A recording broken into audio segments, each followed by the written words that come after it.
कल एक संडे वाली क्लास आप कहीं पे ले सकते हो क्या बीच में? मतलब कल तो मैं ले लूँगा, कल के बाद वाला जो संडे आएगा। नहीं नहीं हो पाएगी क्लास तो, ऐसे तो नहीं हो पाएगी, बैचेस रहते हैं ना कंटिन्यू। ऑनलाइन हो सकती है, हाँ ऑनलाइन हो सकती है ना? नहीं होगी ऑनलाइन भी, नहीं, नहीं होगी। संडे को, सैटरडे संडे ही होगी क्लास, बाकी किसी अदर डे में नहीं हो पाएगी। नहीं, सैटरडे संडे की कह रहा हूँ, ऑनलाइन हो जाएगी ना, जैसे चल रही है अभी तक। संडे को तो ऑनलाइन लेता हूँ मैं।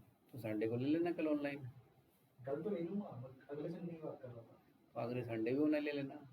हाँ वही वही, तो क्या हो गया, कल भी तो ऑनलाइन ही लोगे। कल तो ऑनलाइन लूँगा। हाँ वो तो चल ही रही है, टाइमिंग चेंज हो रहा है या फिर कुछ, उसमें फिर इशू आएगा। नहीं कोई बात नहीं। हाँ।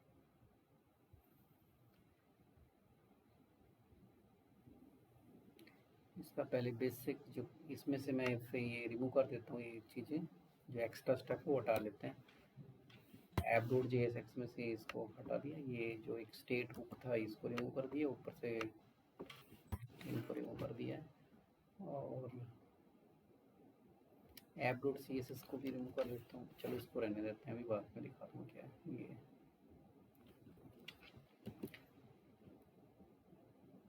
रिडक्स है क्या, पहले तो ये समझना है रिडक्स किस लिए यूज होता है, पहले प्रॉब्लम क्या है रिडक्स का यूज, सॉल्यूशन क्या होगा रिडक्स।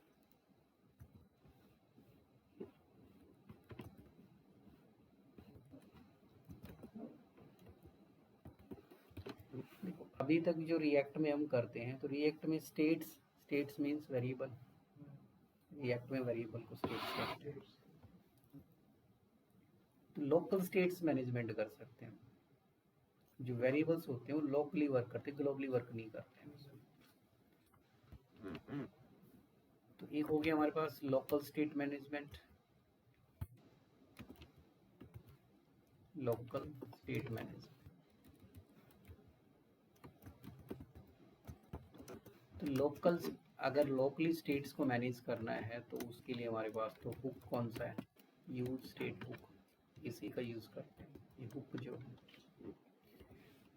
अब कंपोनेंट का कॉन्सेप्ट चलता है उसमें, एक कंपोनेंट का डेटा दूसरे कंपोनेंट में शेयर करना हो तो क्या यूज करते हैं, प्रॉप्स यूज होती हैं। डेटा शेयरिंग के लिए क्या चलता है, प्रॉप्स चलती है। तो प्रॉप्स तो बहुत सारी यूज की। अब प्रॉब्लम कहाँ पर आती है, प्रॉब्लम तब आएगी इसमें कि हमारे पास बहुत सारे कंपोनेंट हैं, ठीक है। मैं कुछ जैसे बॉक्सेस बना देता हूँ, एक कंपोनेंट ही है हमारे पास, एक कंपोनेंट, बहुत मल्टीपल कंपोनेंट्स हैं प्रोजेक्ट्स में। अब इस कंपोनेंट का नाम रख सकते हो, ये हेडर है, ये फुटर है, ये नेविगेशन बार है, ये स्लाइडर है। कंपोनेंट तो कुछ भी हो सकते हैं। तो ये वाला जो कंपोनेंट है, इसमें हमने कोई वेरिएबल बनाया, मतलब एक स्टेट बना दी, मान लो एक्स नाम की कोई स्टेट है, ये एक स्टेट है। और कंपोनेंट को जो कॉल किया हुआ है, कॉलिंग प्रोसीजर कुछ ऐसे लगा हुआ है कि ये वाला जो कंपोनेंट है वो इसको कॉल कर रहा है, किसको कॉल कर रहा है, इस कंपोनेंट ने कॉल किया इसको, ठीक है, इसने किया हुआ है इसको। तो कैसे भी हो सकता है, इसने इस कंपोनेंट को कॉल किया है, इसने इसको किया है, और फिर इसने इसको किया है, प्रोजेक्ट तो चल जाएगा। बट एक वेरिएबल बनाया है इस वाले कंपोनेंट में, और उसको यूज करना है इस कंपोनेंट को, तो उसको वहां तक लाना पड़ेगा। तो अगर हम ग्लोबल स्टेट मैनेजमेंट ना यूज करें तो पहले इससे इसके पास जाएगा, फिर यहाँ से इसके पास, फिर इसके पास, ऐसे घूम के जाएगा डेटा सारा, जो कि काफ़ी कॉम्प्लिकेटेड हो जाएगा, ठीक है, कॉम्प्लेक्स हो जाएगा काफ़ी, ठीक है। तो डेटा इसे चाहिए, मतलब सेंडर और रिसीवर। और जब डेटा यहाँ जाएगा तो प्रॉप्स के थ्रू जाएगा, दूसरा ऑप्शन है नहीं, प्रॉप्स पास होते जाएंगे, डेटा चलाते चल जाएगा उसमें। तो ये जो बीच में जो मीडिएटर सारे, इनका तो कोई यूज है नहीं, डेटा इसको और इसको, ये डेटा यहाँ है, यूज इसे करना है। तो ऐसी चीज़ों के लिए हमारे पास ग्लोबल स्टेट मैनेजमेंट आती है, कि स्टेट को ग्लोबल, मतलब एक बार वेरिएबल बना दिया उसको कोई भी कंपोनेंट एक्सेस कर सके, वही होता है कि स्टेट्स को ग्लोबली मैनेज करना, ग्लोबल स्टेट मैनेजमेंट, तो उसी के लिए हमारे पास यूज होता है रिडक्स, उसी पर्पस के लिए रिडक्स का यूज होता है। ठीक है, तो जब भी हमें ग्लोबल स्टेट मैनेजमेंट करनी होगी तब भी रिडक्स लगाना, अदरवाइज रिडक्स का यूज नहीं करना है। अदरवाइज यूज स्टेट लगेगा। हाँ, लोकल के लिए यूज स्टेट। ग्लोबल के लिए इसको डायरेक्ट पहुंचा देगा। Clear, global state management. तो इसके लिए हमारे पास दो ऑप्शन है ग्लोबल, या तो कॉन्टेक्स्ट एपीआई का यूज कर सकते हैं, कॉन्टेक्स्ट एपीआई, ठीक है, या फिर रिडक्स, रिडक्स फ्लक्स और फ्लक्स भी होता है बट ज़्यादातर redux use. Flux, flax, flax अलग चीज़ है, फ्लैक्स तो सीएसएस में होती है, एक होता है फ्लक्स और एक होता है फ्लास्क। फ्लास्क तो पाइथन में चलता है फ्लास्क, फ्लक्स रिडक्स की तरह ही होता है, और फ्लैक्स तो सीएसएस का कॉन्सेप्ट है रो कॉलम में चलाने की, तो रिडक्स है यहाँ पर हमारे पास। ठीक है, तो रिडक्स को यूज करते हैं ग्लोबल स्टोर मैनेजमेंट के लिए या फिर कॉन्टेक्स्ट एपीआई, इन दोनों में से किसी को भी यूज कर सकते हैं। कॉन्टेक्स्ट एपीआई जो है वो रिएक्ट का अपना खुद का बना हुआ टूल है, और जो रिडक्स है वो थर्ड पार्टी का, मतलब पैकेज इंस्टॉल करना पड़ेगा उसके थ्रू चलेगा। क्यों यूज होता है ये तो पता लग गया होगा कि यूज कब करना है। हाँ, मतलब जब डायरेक्ट हमें कंपोनेंट को कॉल करना है दूसरे कंपोनेंट में, तो वी यूज मतलब कोई ऐसी स्टेट जो मल्टीपल कंपोनेंट को जरूरत पड़ रही है यूज करने की, कोई ऐसा वेरिएबल जिसकी नीड मल्टीपल कंपोनेंट्स को, यूज होता है, तो वहाँ डायरेक्टली हम उसको लगाएंगे तो डायरेक्ट कॉल हो जाएगा। ठीक है, हाँ, तो उसको हम रिडक्स के थ्रू मैनेज करेंगे। क्योंकि हम ग्लोबली कॉल कर रहे हैं। हाँ, तो ग्लोबल के में ही यूज कर, ग्लोबल सिचुएशन में यूज होगा, वैसे यूज नहीं होगा।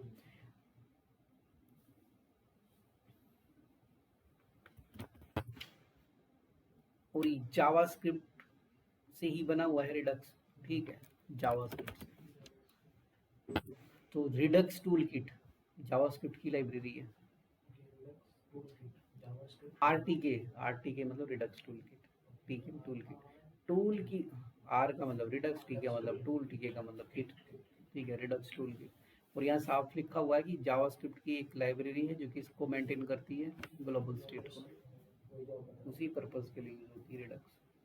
ठीक है, मैंने गेट स्टार्टेड पे क्लिक किया।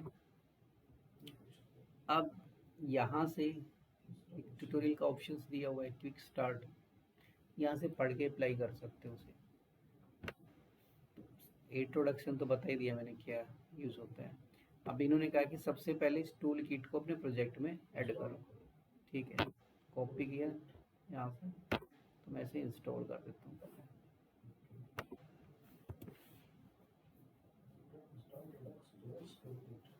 वो अपने आप इंस्टॉल करेगा, और जब ये फाइनली इंस्टॉल होगा तो पैकेज डॉट जेसन में टेस्ट करके देख सकते हो, यहाँ पे आ चुका है पैकेज डॉट जेसन के अंदर डिपेंडेंसीज में रिडक्स टूल किट आया हुआ है।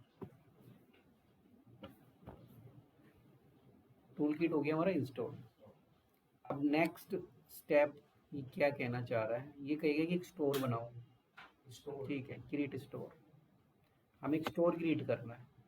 स्टोर मतलब एक जगह, हाँ, मतलब स्टोर है, किसी को भी कुछ चाहिए स्टोर में रखा हुआ सामान उठाओ वहाँ से, जो वहाँ से कैप्चर, ठीक है, डायरेक्ट जो स्टोर में रखा वो डायरेक्ट उठा सकते हैं कोई भी कंपोनेंट, ठीक है, चाहे उसके अंदर स्टोर के अंदर वेरिएबल्स हों, चाहे उस स्टोर के अंदर फंक्शंस हों, वेरिएबल भी हो सकते हैं, फंक्शन भी हो सकते हैं। कोई फंक्शन है, कोई लॉजिक है, वो मल्टीपल कंपोनेंट चला रहे हैं तो उठा लेंगे वहाँ से उसको।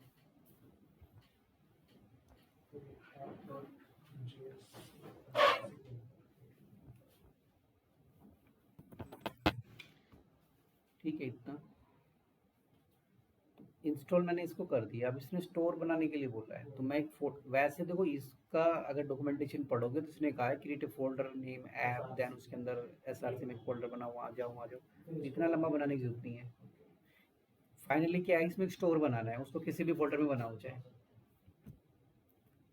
तो मैं जो नाम रख रहा हूँ एसआरसी फोल्डर में मैंने एक स्टोर मतलब एक फोल्डर बना दिया रिडक्स, इसके अंदर रिडक्स की फाइलें रखता हूँ। और फाइल बना रहे हैं तो फर्स्ट लेटर कैपिटल नहीं आएगा, फर्स्ट लेटर कैपिटल कंपोनेंट का आता है, जबकि हम क्या बना रहे हैं, फाइल वगैरह बना रहे हैं, ठीक है। हेलो, नहीं मुझे तो ध्यान नहीं आ रहा।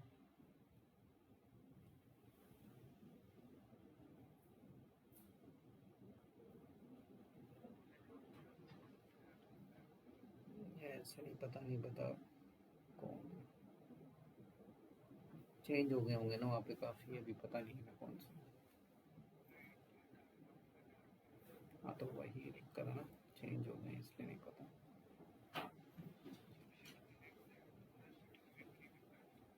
उसमें जब अप्लाई करता है ना उसमें भरना होता है सर्टिफिकेट नंबर, ऑनलाइन जो अप्लाई होता है ना उसमें सर्टिफिकेट नंबर डलता है, उसकी वजह से नहीं आएगा। ओ,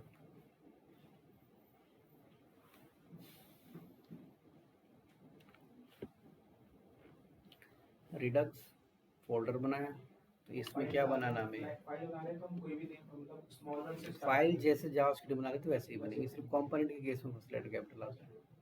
तो स्टोर तो मैं एक फाइल बना रहा हूँ store.js, आप भी तो वैसे ही कर रहे हो ना जैसे उसमें लिखा है स्टेटमेंट। मैं वैसे ही कर रहा हूँ JSX, ठीक है, JSX लगाना साथ में, एक्स जरूर लगाना,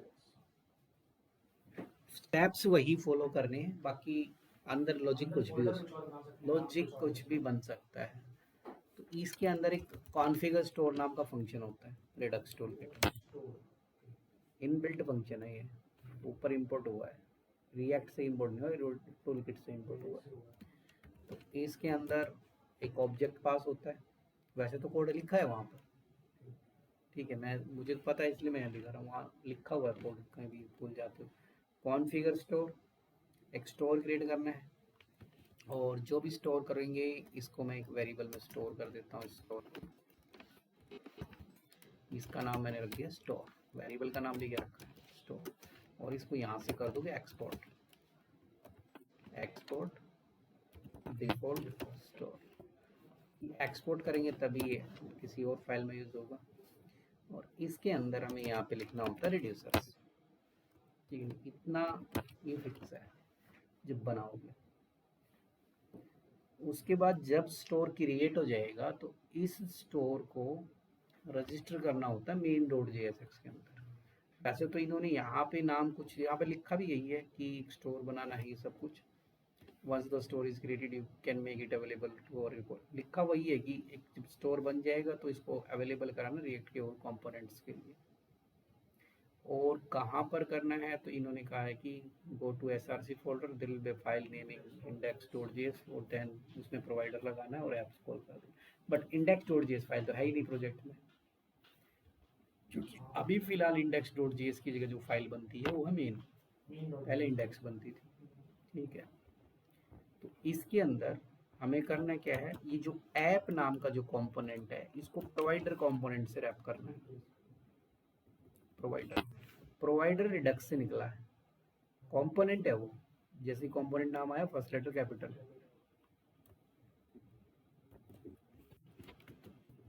और इस जो ऐप को इसके अंदर पुट कर देंगे, प्रोवाइडर के अंदर चला जाएगा, ठीक है, ऐप चला जाएगा हमारा प्रोवाइडर के अंदर। अब इस प्रोवाइडर में एक प्रॉप्स पास होगी, और उस प्रॉप्स का नाम मैं रखता हूँ स्टोर, और वो जो स्टोर अभी हमने बनाया है उसको यहाँ पे डाल देंगे, ऊपर इंपोर्ट हो गया, ये सेटअप है इसका, ठीक है। यहाँ पर भी यही दिया हुआ है, अगर उसको पढ़ोगे तो उसने वैसा ही कुछ बोला है।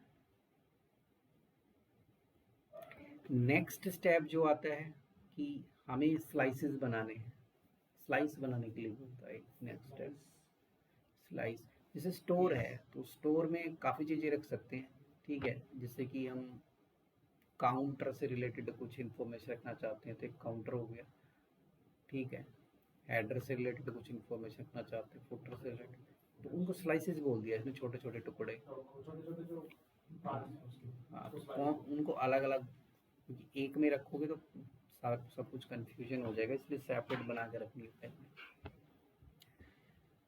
रिडक्स स्टोर के अंदर ही मैंने एक स्लाइस बनाया है, किसी भी नाम से बना सकते हो स्लाइस, ठीक है। तो मैं काउंटर से रिलेटेड बना के दिखा, तो मैंने उसका नाम रखा है काउंटर स्लाइस स्लाइस। अब जब ये तो सिर्फ फाइल का नेम है, अब मैं स्लाइस बनाने के लिए इसमें इनबिल्ट मेथड है क्रिएट स्लाइस,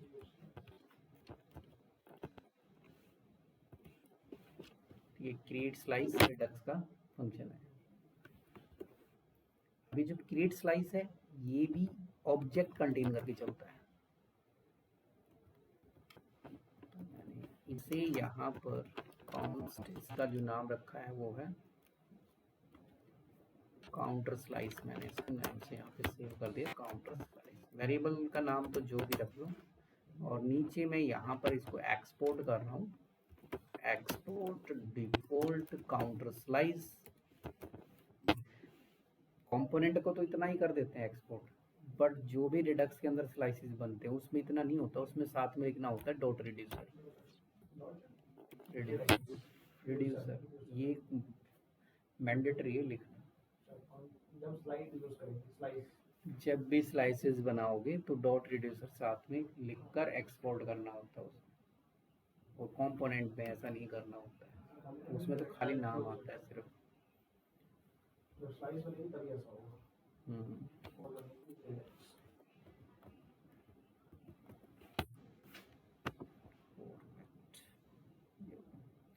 अब इसमें जो कीज पास होंगी ऑब्जेक्ट के अंदर, की वैल्यू के पेयर में, तो मैंने इसका नाम रखा है काउंटर यहाँ पर, ठीक है। उसके बाद जो भी वेरिएबल्स बनाने हो, इनिशियल स्टेट्स नाम की इसके अंदर वेरिएबल्स बनाओ, स्टेट्स जिसको कहते हैं।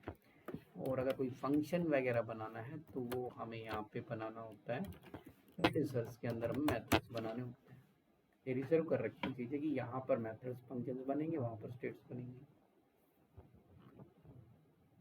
तो अभी मैंने इनिशियल स्टेट, और इस इनिशियल स्टेट में एक वेरिएबल लिया जिसे काउंट 0, ठीक है, इसकी वैल्यू है काउंट 0।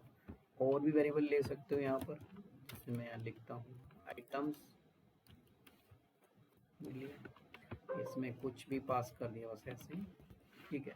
तो यहाँ पर वेरिएबल्स बनेंगे स्टोर के अंदर। एक वेरिएबल बनाया है काउंट, एक बनाया है आइटम्स, क्योंकि वेरिएबल को स्टेट्स नाम से जानते हैं इसलिए स्टेट के अंदर बना हुआ है। इनिशियलाइज किया, इस स्टार्टिंग वैल्यू क्या होगी इनकी,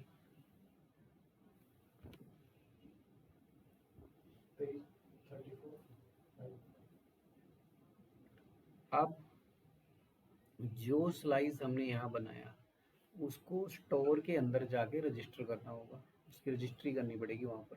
जब तक वो स्टोर में नहीं जाएगा वो स्लाइस, तब तक उसको कंपोनेंट में यूज़ नहीं कर सकते, किसी भी कंपोनेंट में। स्टोर में जाना पड़ेगा, स्टोर में यहाँ पर उस स्लाइस को रजिस्टर करना है, तो इंपोर्ट काउंटर स्लाइस,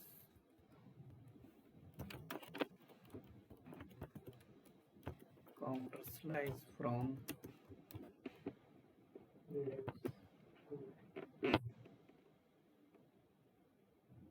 पाथ, ठीक है। हाँ इसी में तो है, ठीक तो है इसका पाथ। काउंटर स्लाइस को यहाँ रजिस्टर किया, और इसका नाम चाहो तो यहाँ पर काउंटर स्लाइस रखो, नेम भी चेंज कर सकते हो। नीचे मैंने यहाँ पे लिखा काउंटर और इधर काउंटर स्लाइस। ये तो नेम है, कुछ भी बना दो, की का नेम तो कुछ भी रख सकते हो, काउंटर स्लाइस।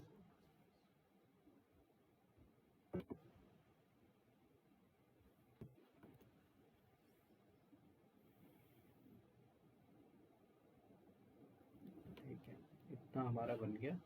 और इसको अब किसी कंपोनेंट में यूज करके देखते हैं कि क्या कहीं कंपोनेंट में यूज होगा। इधर मैंने कंपोनेंट्स लिए हैं कुछ, यहाँ एक कंपोनेंट बना लिया है home.jsx, और app.jsx के अंदर इधर आए उस कंपोनेंट को मैंने कॉल कर दिया है, होम कंपोनेंट कॉल हो गया, इंपोर्ट नहीं हुआ।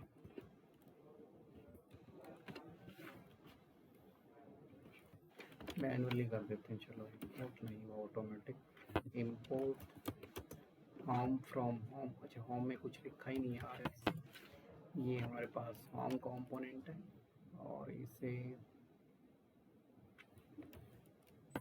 ये कंपोनेंट हमारा इंपोर्ट हो गया।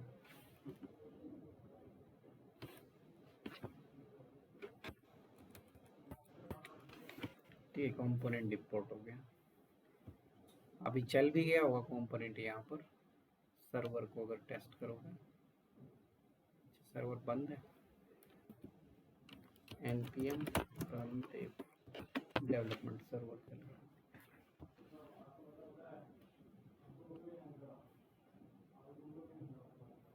होम आ रहा है यहाँ लिखा हुआ, कि होम ही उसमें लिखा हुआ था यहाँ पर, जैसा नेम रखो। अभी मैंने इसको कहा कि ये तो हमारा होम पेज है, हमें यहाँ पे काउंट की वैल्यू चाहिए, तो ये काउंट ही दिखाए। अब वो जो काउंट वेरिएबल है वो तो रिडक्स ने बनाया है, तो उसको ऐसे यूज नहीं करोगे, ऐसे तो चलेगा ही नहीं है कि काउंट बना हुआ है और चला दो। यहाँ पर एरर में आएगी कि काउंट इज नॉट डिफाइंड, कि काउंट नाम का जो वेरिएबल है वो है ही नहीं।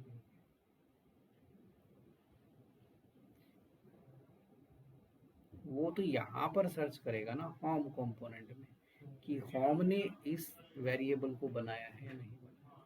होम नाम का जो है उसने उस वेरिएबल को बनाया है, नहीं बनाया उस वेरिएबल को, तो उसमें आएगी नहीं वो चीज़। ठीक है,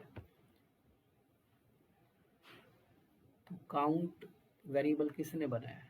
वो तो स्टोर में रखा हुआ है, उसको डायरेक्ट परमिशन है नहीं कि उठा जाएगा और उठा लेगा स्टोर से, तो उठाएगा स्टोर से, लेकिन जब भी स्टोर में से हमें वेरिएबल्स को यूज़ करना है, तो स्टोर में जो भी वेरिएबल्स होंगे वो कैसे होंगे? ग्लोबल।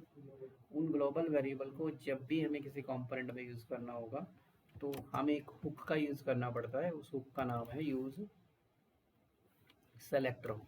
इस हुक के बगैर वेरिएबल को नहीं निकाल सकते वहाँ से। तो यूज सेलेक्टर हुक जो है उसका यूज होता है ग्लोबल वेरिएबल को स्टोर से निकालने के लिए। अच्छा, स्टेट इनबिल्ट ऑब्जेक्ट है, तो इसमें एक स्टेट नाम का ऑब्जेक्ट मैंने पास किया, इनबिल्ट है स्टेट ऑब्जेक्ट। तो हम वहाँ पे जो नाम रखा था स्टोर में, क्या नेम रखा हुआ है यहाँ पर? काउंटर, सॉरी काउंटर, ये ऊपर नेम काउंटर। तो हम यहाँ लिखेंगे स्टेट के अंदर जाओ डॉट काउंटर, और वहाँ से जो स्टेट है, मैंने काउंट नाम की स्टेट निकाल ली, कॉन्स्ट, और इधर उसको स्टोर कर लिया एक लोकल वेरिएबल में। लोकल वेरिएबल का नेम भी क्या है? काउंट है। अब वो जीरो वहाँ से आया है, क्योंकि ये जीरो किस में है? स्टोर के अंदर। तो स्टोर की वैल्यू को अगर मैं अपडेट करूँ स्लाइस के अंदर कि यहाँ पर 50 कर दो काउंट, तो यहाँ भी क्या आ गया? इट मीन्स अगर मैं स्टोर इस काउंट की वैल्यू चेंज करूँगा, तो वो कंपोनेंट्स जो इस काउंट वेरिएबल को यूज कर रहे हैं, जितने भी कंपोनेंट्स इस मतलब इस काउंट वेरिएबल को यूज कर रहे हैं, उन सभी कंपोनेंट्स में उसकी वैल्यू चेंज हो जाएगी। ये ग्लोबल वेरिएबल है, वो एक जगह चेंज किया सब में चेंज हो जाएगा।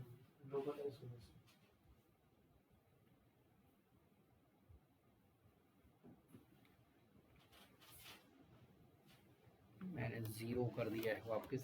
अब हम इस आइटम्स को भी यहाँ से पिक कर सकते हैं, जो आइटम्स यहाँ दिख रहा है। 50 कैसे आ गया था? और 50 आ रहा है, तो मैंने स्टोर में 50 कर दिया तो 50 आ गया। जितना कर दोगे उतना वो तो जो भी वैल्यू अब मैंने जीरो किया तो जीरो आ जाएगा, स्टोर से कनेक्टेड है ना वो तो। और इस आइटम्स को अगर पिक करना है, तो ये आइटम नाम की जो स्टेट है, इसमें भी मैंने एक आइटम्स नाम से ही वेरिएबल्स यहाँ पे स्टोर बनाया, क्रिएट किया। यूज सेलेक्टर हुक ही निकालेगा, डायरेक्ट तो निकलेगा ही नहीं उसमें। State arrow state dot counter, और उसके अंदर एक आइटम्स है। तो अगर मुझे वो भी चेक करना है, तो ये तो डायरेक्ट है कांस्टेंट वैल्यू आइटम्स, और इधर मैं क्या लिख दूंगा? आइटम्स। पर आइटम्स में क्या आ गया? 23, 34 इस तरीके से आ गए सारे के सारे तो यहाँ पे लेंथ निकालनी है तो यहाँ पे लेंथ फंक्शन का यूज आइटम कर के नीचे लिखा हुआ है लिख सकते हो 4 आइटम्स। बट अगर मुझे सारे आइटम्स चाहिए होते तो कैसे शो करते हैं? ये वो कहीं पे लिखा हुआ है ना मेन डॉट जेएसएक्स में क्या जो 4 आइटम अभी आ रहा है ये स्टोर में तो हैं सारे के सारे, बना तो रखे 20 से 24 पे। ये 4 आ रहा था ना अभी वो तो टोटल सीधा डायरेक्ट उठाएगा ना। अब एरे को चलाना होगा तो क्या करना होता है, लूप लगेगा ना एरे के लिए। तो टोटल विदाउट लूप कैसे चला दोगे? विदाउट लूप चलेगा ही नहीं वो। टोटल 4 आइटम के इसलिए 4 आ रहा था आइटम वो तो लेंथ लिखी हुई थी मैंने इसलिए आ रहा फिर था। वो मैप फंक्शन इस पे अप्लाई किया, हो गया मैप फंक्शन मैंने यहाँ पे लगाया और इसको आइटम्स को आइटम में कॉपी कर दिया, इधर इंडेक्सिंग यहाँ पे डाल दी है और इधर फिर h2 को कॉल कर लिया एरे चला रहे हो फॉर ईच और इसके अंदर हमने आइटम को शो कर दिया। तो अब आएंगे सारे जितने भी हैं यहाँ पर 23 24, वो तो टारगेट कैसे करना है उस पर डिपेंड करता है चीज़ों को कैसे टारगेट करना है। तो पूरे इसमें आ गया सेटअप लिस्ट भी बना दी हाँ वो लिस्ट h2 में लिया तो h2 में आ गया, लिस्ट लो लिस्ट में आ जाएगा। ये तो ग्लोबल जो वेरिएबल्स हैं उनको एक्सेस करने का वे है कि ग्लोबल वेरिएबल कैसे एक्सेस किया जाता है।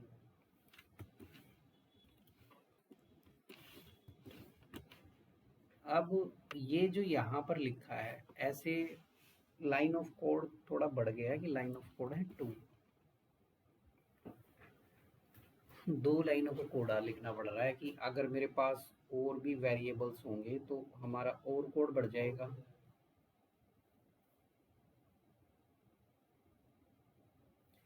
और 10 वेरिएबल्स हैं तो 10 लाइन्स का कोड आएगा। वो तो पड़ता है 100 होंगे तो 100 लाइन बढ़ेगी तो यहाँ पे डिस्ट्रक्चरिंग के कॉन्सेप्ट को यूज कर सकते हो। जो डिस्ट्रक्चरिंग का कॉन्सेप्ट है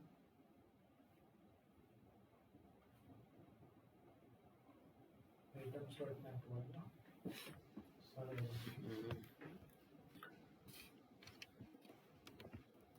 लाइन्स मैथ वही होगा सेम, यहाँ तो सेम ही लगाना। स्टेट के अंदर हमारे पास है काउंटर और काउंटर को क्या करोगे यहाँ पे डिस्ट्रक्चर कर लोगे काउंटर के। हाँ स्टेट डॉट काउंटर उसको डिस्ट्रक्चर कर देते हैं इधर कॉन्स्ट। तो मैंने डिस्ट्रक्चर कर दिया। अब डिस्ट्रक्चर किया तो एक में काउंट कर दिया है और एक में आइटम्स कर दिया।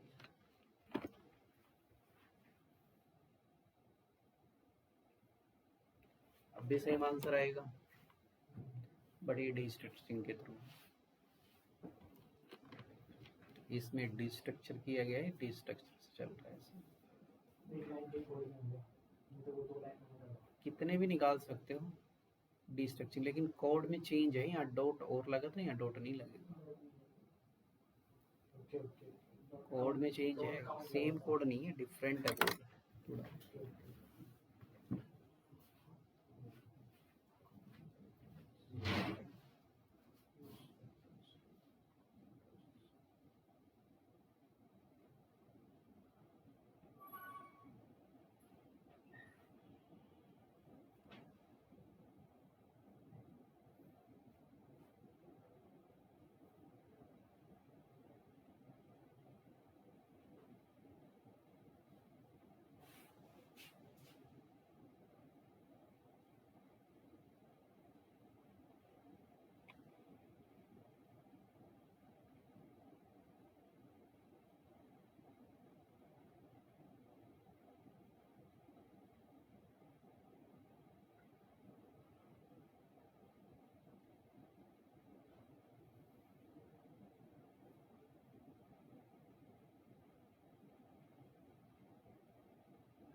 अब मैं इसमें एक ही वेरिएबल छोड़ देता हूँ। अब इसमें देखेंगे कि हम मेथड्स को कैसे यूज़ करते हैं इसमें।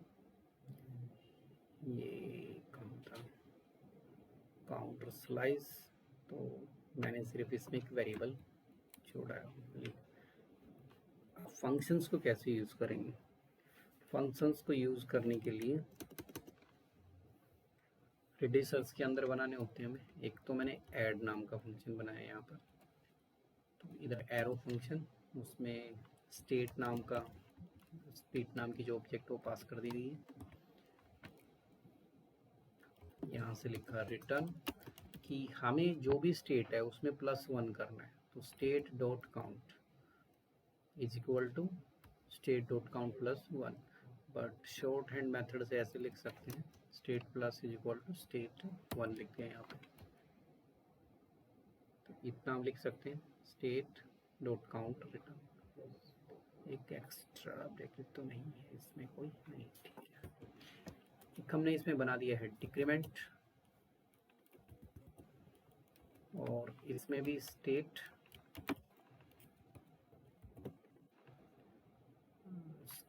के अंदर यहाँ पर हमारे पास है रिटर्न स्टेट डॉट काउंट -1, मतलब -1 का। तो एक ऐड करने का फंक्शन बनाया है, एक इंक्रीमेंट और डिक्रीमेंट, चाहे इसको इंक्रीमेंट कर लो ऐड की जगह पे, इंक्रीमेंट एंड डिक्रीमेंट, फंक्शन का नेम चेंज कर दिया। अब इनको एक्सपोर्ट करना पड़ेगा यहाँ से, एक्सपोर्ट कॉन्स्ट। जब हम एक्सपोर्ट करते हैं तो कुछ इस तरीके से ही लिखेंगे, काउंटर स्लाइस। तो ये जो मेथड्स होते हैं वो एक्शंस बोलते हैं, तो काउंटर स्लाइस डॉट एक्शन से होंगे ये, और उन एक्शंस को यहाँ पे डिस्ट्रक्चर करना होगा। पहला एक्शन है इंक्रीमेंट, नेक्स्ट इज डिक्रीमेंट, इन्हें एक्सपोर्ट कर दिया गया है। तो ये फंक्शंस हैं, ये भी हमारे क्या हो गए हैं, एक्सपोर्ट हो गए हैं। अब हम इनको किसी भी कंपोनेंट में यूज कर सकते हैं। मैं इनको यूज कर रहा हूँ होम कंपोनेंट में। ये वाला कोड मैं हटा देता हूँ, ये रिकॉर्डिंग से देख लेना, उसमें दिख जाएगा।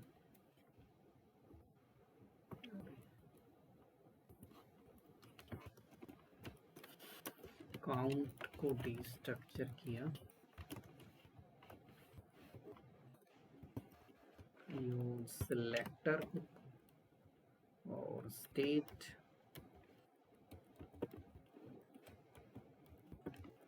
डॉट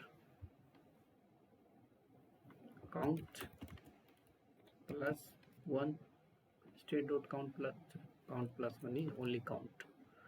तो स्टेट डॉट काउंट की जगह पे क्या नाम रखा हुआ, काउंटर, उसमें से जो भी काउंट नाम का वेरिएबल है उसको एक्सट्रैक्ट कर लो। यहाँ h1 और इधर लिखा है तो h1 में प्लस लिख दिया, ठीक है। नीचे एक पहले तो एक प्लस का सिंबल है, उसके बाद एक बटन है जिसको बना देते हैं, देन माइनस का सिंबल है, एक लाइन में आएगा, और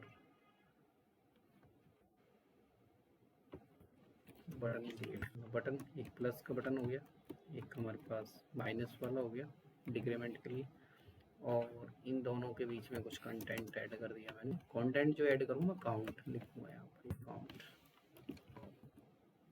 ठीक है। तो ये अब जब हम इस पे क्लिक करेंगे तो इसकी वैल्यू इंक्रीमेंट होना चाहिए, इसमें डिक्रीमेंट होना चाहिए। इंक्रीमेंट और डिक्रीमेंट वाला जो कोड है वो स्लाइस के अंदर है, ये रहा। ग्लोबल है, इस इंक्रीमेंट और डिक्रीमेंट फंक्शन को कोई भी कंपोनेंट चला सकता है, बट डायरेक्ट उस फंक्शन को यूज नहीं कर सकता। जिस तरह से ग्लोबल स्टेट है, अगर ग्लोबल वेरिएबल है तो उस वेरिएबल को यूज करने के लिए हमारे पास है यूज सेलेक्टर हुक। ऐसे जो मेथड्स होते हैं उनके लिए यूज डिस्पैच हुक का यूज होता है। यूज डिस्पैच हुक लगेगा।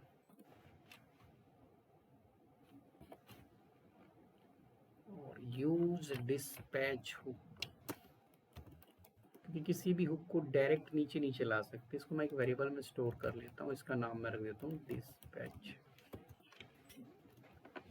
Use dispatch dispatch.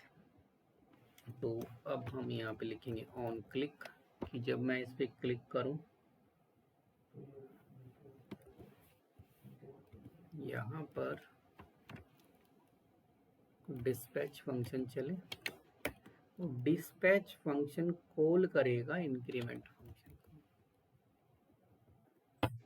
ये इंपोर्ट होगा स्लाइस से। On click dispatch.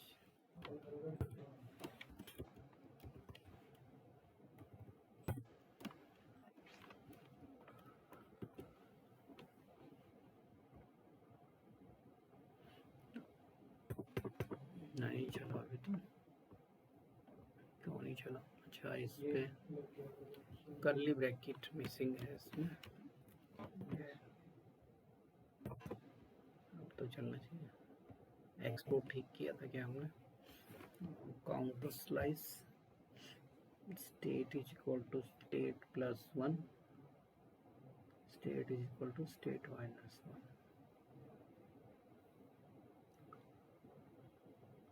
Spelling increment decrement भी ठीक है। कहाँ पर?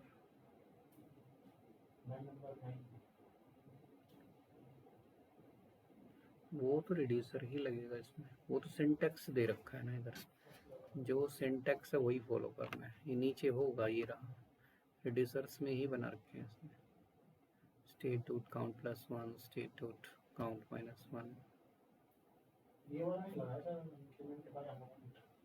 ये तो अलग फंक्शन है, हमें तो दो ही चलाने हैं, वो तो जितने बनाने चाहो उतने बना लो। हमने तो दो फंक्शन बनाए हैं ना, दोनों में से कोई एक तो चलना चाहिए।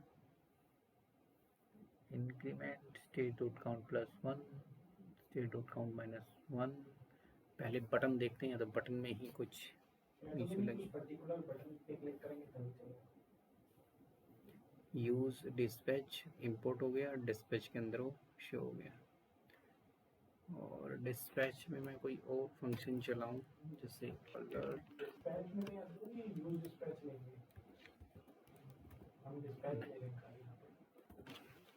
ये किसी भी हुक को डायरेक्ट यूज नहीं कर सकते, नीचे ही।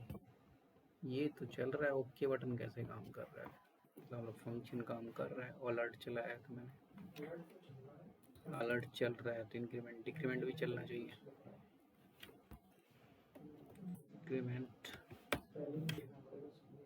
स्पेलिंग तो इसमें हिंट आ जाता है अपने आप, जो वहाँ पर बनाई थी वही स्पेलिंग है। इंपोर्ट भी हुआ होगा ना ऊपर, इंक्रीमेंट और डिक्रीमेंट काउंटर स्लाइस से निकला है।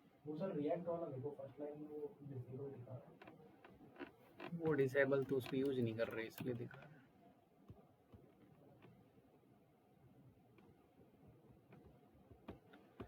एरर इंस्पेक्ट में कोई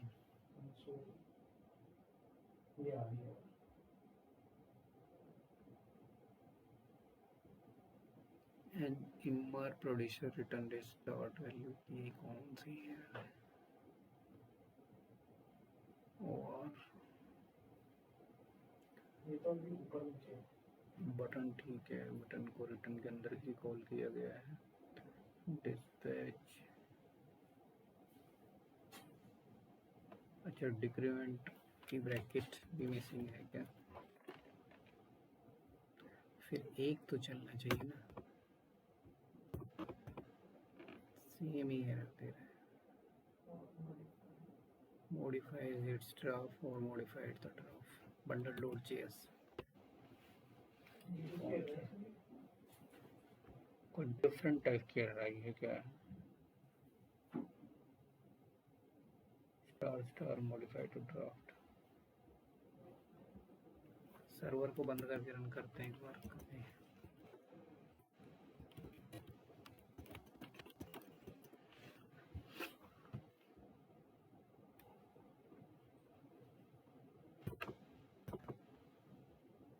प्लस माइनस का लॉजिक तो काउंटर स्लाइस यहाँ पे इंक्रीमेंट या डिक्रीमेंट हम कुछ कर वेरिएबल्स तो ठीक उठा रहा है, ठीक है। Increment state dot count plus 1 return की स्पेलिंग ठीक है।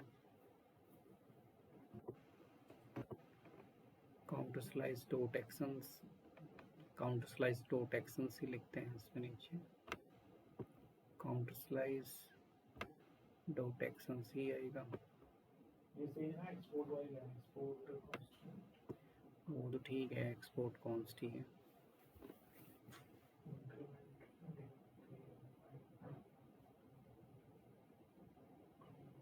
State object state dot count का काउंट वेरिएबल कोई बड़ा छोटा है ही नहीं, कहीं पर भी ऐसा नहीं दिखा रहा कि बड़ा छोटा है। ये एरर क्या आ रही है देखता हूँ।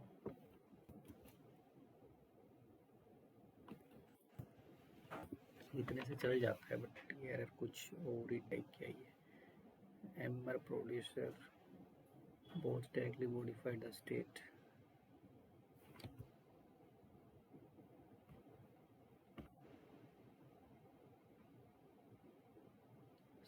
अच्छा नहीं, स्टेट तो ठीक है,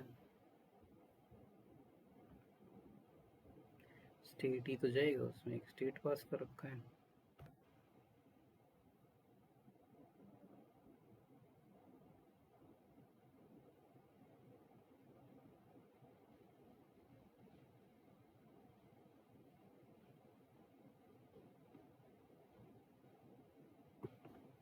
कोई प्रॉपर एरर नहीं दे रहा है। Reducers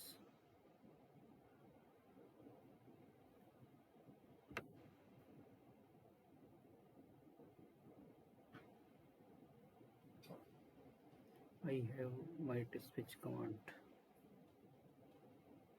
As I press the button, what I get is this error.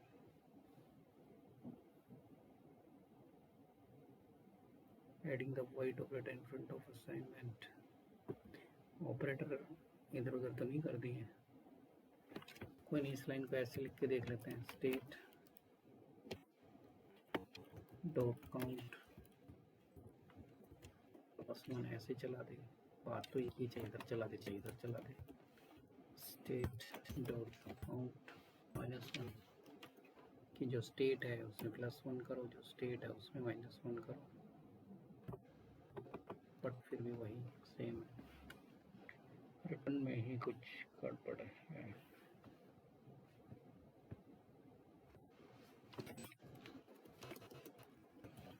Increment,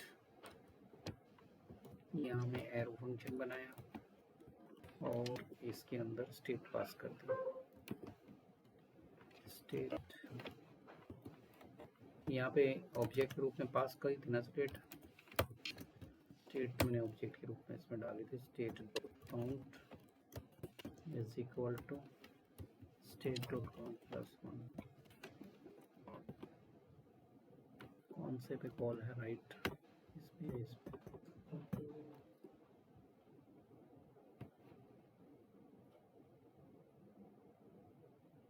on click dispatch भी ठीक लगा हुआ है, कोई भी कोई इशू नहीं है।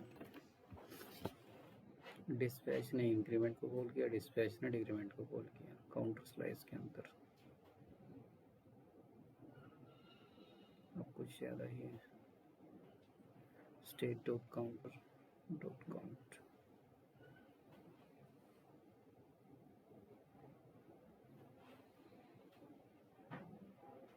इससे तो ठीक कनेक्ट है। 100 चेंज हो रहा है, 100 भी चेंज हो रहा है।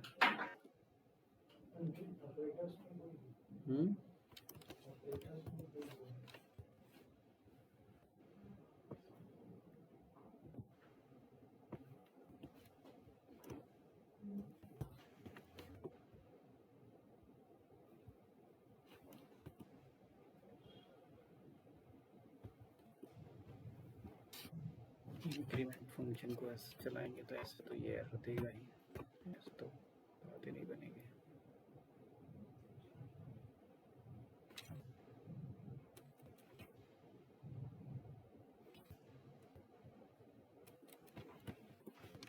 फंक्शन कॉल करो डिस्पैच को, डिस्पैच के अंदर कॉल करो इंक्रीमेंट को,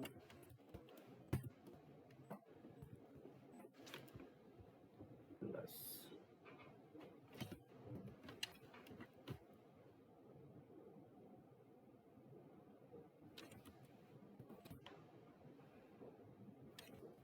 प्लस कर देते हैं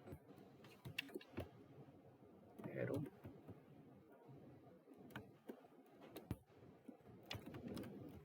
डिस्पैच इंक्रीमेंट को कॉल करो,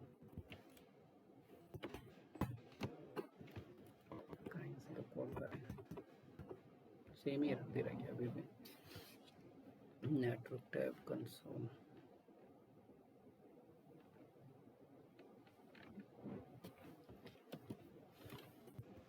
टूल किट को दोबारा से डाल के देख लेते हैं, टूल किट में या तो कोई फाइल मिसिंग हुई है, टूल किट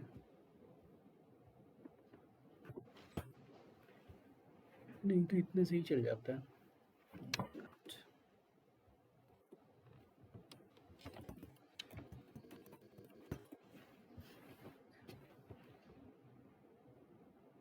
इंडेक्स फाइल ही चाहिए,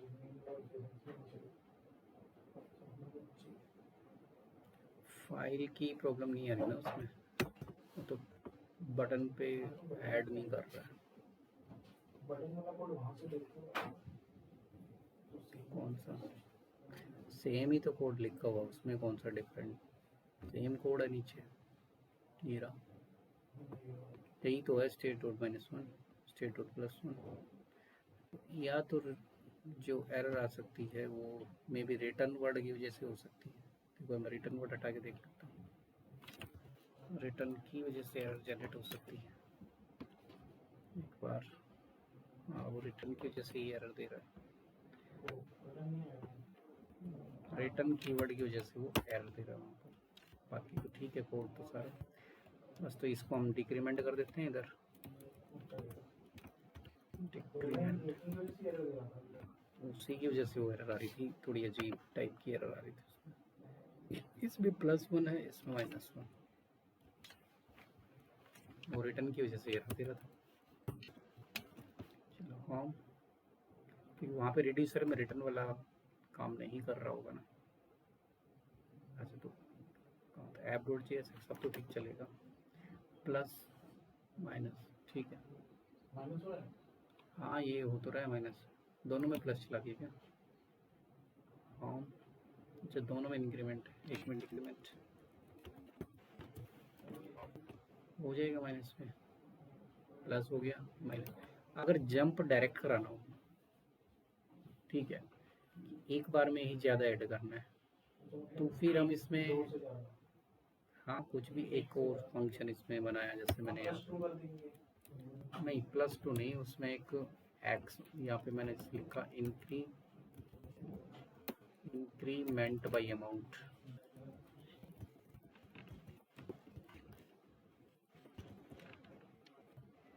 यहाँ भी हमने एक फंक्शन बना दिया, इसमें हम लिखेंगे स्टेट, स्टेट से तो क्या होगा कि जो यहाँ के वेरिएबल हैं वो एक्सेस हो जाएंगे, दूसरा एक्शन यूजर वहाँ से क्या भेज रहा है, तो इसमें मैंने एक्शन पास कर दिया, यूजर मतलब क्लिक करेगा उसको एक्शन बोलेंगे, तो एक्शन इसमें जाएगा, और यहाँ से हमने कहा कि इसके अंदर क्या करो, इसकी वैल्यू चेंज कर दो उठा के, तो जो स्टेट है, स्टेट के अंदर क्या करना है, इसके अंदर प्लस कराना है, तो यहाँ लिख दिया स्टेट एक्शन डॉट पेलोड, हाँ जो यूजर का डेटा है ना वो ऐड कर देना है, एक्शन डॉट पेलोड, ये डेटा है, प्लस इसमें भी है, ठीक है, प्लस यहाँ भी लिखा हुआ है, बट ये अब पेलोड कहाँ से आएगा, इसमें कुछ कॉमा वगैरह रहेगा नहीं,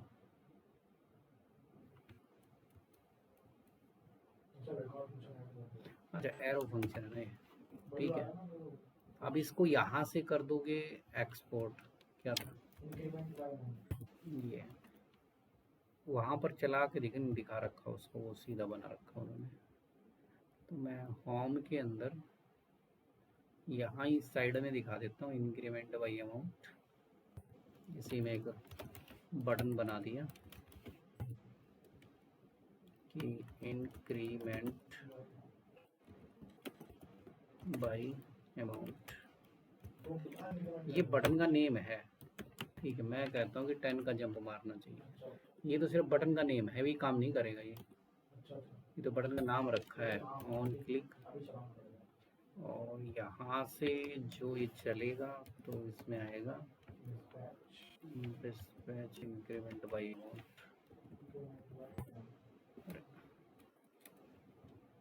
इंक्रीमेंट बाई अमाउंट ये फंक्शन है, ये पहले रिडक्स से निकलेगा ये फंक्शन ऊपर, और जब ये इससे निकलेगा तो यहाँ से डेटा पास करना, कितना जंप कराना है इसका 10। तो ये जो 10 यहाँ पास किया है ये इसमें जाएगा एक्शन में, और एक्शन डॉट पेलोड उसका पेलोड है। पेलोड का मतलब एक्चुअल डेटा। अब ये 1 है 2 है तो मैं प्लस करता हूँ तो कहाँ लॉजिक हुआ, 12 होना तो 112 ही चाहिए था।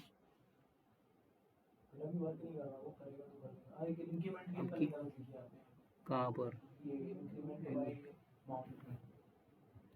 तो वो तो ठीक है, वो उधर भी ठीक ही आई होगी। स्पेलिंग तो ठीक ही आनी चाहिए हर जगह पे। यहाँ पर भी तो वही आएगी कि वो तो इंपोर्ट करके चल रहा है ना। स्पेलिंग से तो कोई इशू नहीं है इसको, स्पेलिंग से तो कोई इशू नहीं है। Syntax action dot payload state dot value, तो क्या रह गया हमारे पास, कहाँ बना था स्लाइस। अच्छा वैल्यू तो रहेगी, वैल्यू नहीं क्या कहते काउंट तो रह गया कि वैल्यू किस में ऐड करनी है, वो लॉजिक रह गया। अब ये 2 जा रहा है, अगर हम इस पर क्लिक करेंगे तो सीधा +13 करेगा, ठीक है। माइनस तो वही वो 1 1 करके करेगा। मैं यहाँ पर मेन ये है कि रिडक्स का कॉन्सेप्ट कैसे काम करता है, थोड़ा टफ है रिडक्स। रिडक्स तो यही हुआ ना, मतलब जो आप एक नंबर बना रहे हो काउंटिंग का बटन, काउंटिंग का बटन की बात नहीं है यहाँ पर। Increment by 1 increment by 10। Redux का मतलब ये मत समझ रहे मैंने प्लस माइनस बनाया, नहीं वो तो पूरा वो चल रहा है रिडक्स के। प्लस माइनस तो मैं विदाउट रिडक्स भी कर दूंगा, प्लस माइनस चल जाएगा वो तो। या कॉन्सेप्ट समझाने का मतलब रिडक्स का मेन पर्पस क्या है, रिडक्स वेरिएबल्स को ग्लोबल एक्सेस करो। ग्लोबल, हाँ ग्लोबल, वहाँ से वो डायरेक्ट कैच ठीक है, करेगा। ऐसा नहीं प्लस माइनस में हम इतना इतना लंबा ताम जाम क्यों करेंगे, प्लस माइनस सिंपल भी कर सकते हैं। वो डायरेक्ट उसके लिए होता है कि ऊपर वेरिएबल नहीं नीचे प्लस माइनस लगा दे, बन गया। इतना लंबा घुमा फिरा के करना क्यों है। यहाँ कॉन्सेप्ट ये कह रहा है वो ग्लोबल एक्सेस हो रहा है। इसका मतलब अगर यहाँ इसी वेरिएबल को अगर कोई दूसरा कंपोनेंट यूज करेगा तो उसमें भी यही फंक्शनलिटी अपने आप चलेगी। एक ने वैल्यू अपडेट की तो ग्लोबल अपडेट हो रही है, दूसरे में भी अपडेट हो रही है, हर जगह अपडेट होगी। हाँ। और फंक्शन को यूज करते हैं यूज डिस्पैच हुक से, वेरिएबल्स को यूज करते हैं यूज सिलेक्टर हुक से। स्टोर इसमें बनेगा ही बनेगा, स्टोर के बगैर ये काम बनता नहीं है, ठीक है। और जो भी स्टोर बनेगा उसको मेन डॉट JSX के अंदर रजिस्टर करना होता है स्टोर को, पहले प्रोवाइडर लगा के, फिर स्लाइसेस बनते हैं, स्लाइसेस को स्टोर के अंदर रजिस्टर करना होता है। क्योंकि एक भी पॉइंट अगर अच्छे से नहीं लिखा है काम नहीं करेगा स्टोर बिल्कुल भी, थोड़ा कॉम्प्लिकेटेड है ये। हाँ टफ है ये, थोड़ा आसान नहीं है, ठीक है। तो बाकी मैं कल बताऊंगा। ये तो हो गया इसका सेटअप वगैरह बना के मैंने चला के दिखा दिया पूरा। मोमोड भी स्टार्ट करना, मोमोड भी कर देंगे, और कुछ इस पे बना के दिखाना, तुम कुछ बना के दिखा दो, बता देना जो भी करना, ठीक है।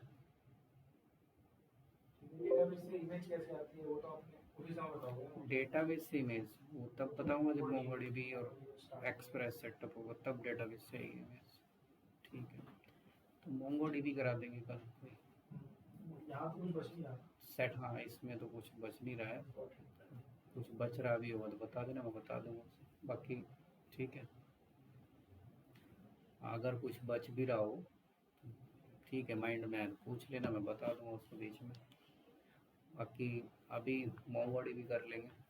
जैसे ये जैसे कैलेंडर बनता है जो, वो सब जावास्क्रिप्ट से बनते हैं सारे कैलेंडर, वो बना बनाया आ जाएगा कैलेंडर अगर बनाना है तो। अच्छा अच्छा, नहीं मिला कहीं कैलेंडर बना हुआ कैलेंडर, हाँ वो तो मिल जाता है वैसे, बट इससे भी बन जाता है। फ्लोबाइट से उठा लो अच्छा कैलेंडर, फ्लो, अच्छा हाँ वो तो उसी के कंपोनेंट में उसमें आएगा। कंपोनेंट में कैलेंडर बना हुआ मिल जाएगा वहाँ पर। वहीं फ्लोबाइट्स से हो गया, वहीं से उसकी ट्री पूरी लाइन हो गया, पूरा कोड आ उसकी पूरी जाएगा फंक्शनैलिटी चलेगी ना उसी से। सब।